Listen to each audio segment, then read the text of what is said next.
అందరికీ వందనాలండి. ప్రకటన గ్రంథము 2వ అధ్యాయము 8 నుంచి 11 వచనములు. కంటత. స్ఫురణలో ఉన్న సంగపు దూతకు ఇలాగు వ్రాయుము. మొదటివాడును కడపటివాడునయ్యుండి మృతుడై మరలా బ్రతికినవాడు చెప్పు సంగతులేవనగా, నీ శ్రమను దరిద్రతను నేనెరుగుదును.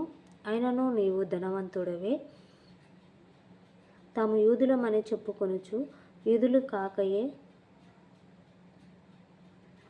సాతాను సమాజపు వారి వలన నీకు కలుగు దూషణ నేనెరుగుదును. నీవు పొందబోవు శ్రమలకు భయపడకుము. ఇదిగో, మీరు శోధింపబడినట్లు అపవాది మీలో కొందరిని చెరలో వేయింపబోచున్నాడు. 10 దినములు శ్రమ కలుగును. మరణము వరకు నమ్మకముగా ఉండుము. నేను నీకు జీవ కిరీటం ఇచ్చేదను.